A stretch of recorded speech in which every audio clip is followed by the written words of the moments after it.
Гульбахар Хативаджи и Калбинур Сиддик, приехавшие в Соединенные Штаты по приглашению базирующегося в Вашингтоне Уйгур Human Rights Project, в течение 3 недель рассказывали о геноциде китайского правительства против уйгуров в Восточном Туркестане в разных штатах и городах США. 3 апреля на юридическом факультете университета Фордхэм в Нью-Йорке прошел специальный семинар по книге «Выжившие в китайском лагере», написанный на основе личного опыта Гульбахар Хативаджи.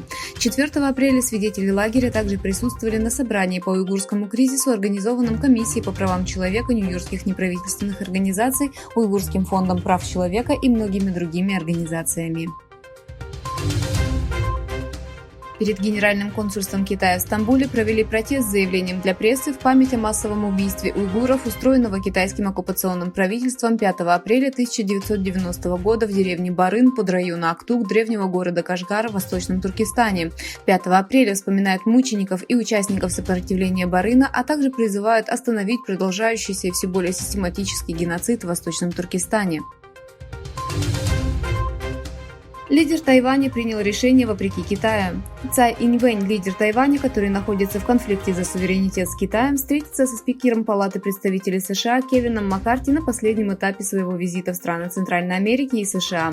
В заявлении офиса Маккарти говорится, что спикер Палаты представителей встретится с Иньвэнем в Сими-Вэлли, Калифорния.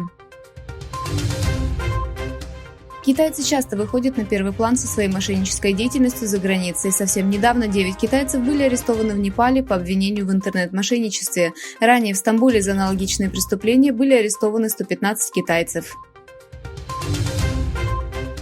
Президент Франции Макрон, побывавший в Китае с 3-дневным официальным визитом, заявил, что Европа не может отдалиться от Китая.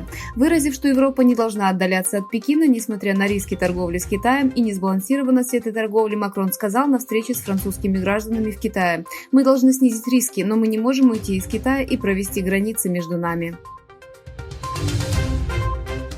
Генеральный секретарь НАТО Йенс Столтенберг заявил, что союзники согласились с тем, что оказание военной помощи России со стороны Китая было бы исторической ошибкой. Заявив, что Китай отказался осудить российскую агрессию, поддержал ее экономику, принял российскую пропаганду и ускорил двустороннюю военную деятельность в Азиатско-Тихоокеанском регионе, Столтенберг подчеркнул, что военная помощь Китая для России будет исторической ошибкой с глубокими последствиями.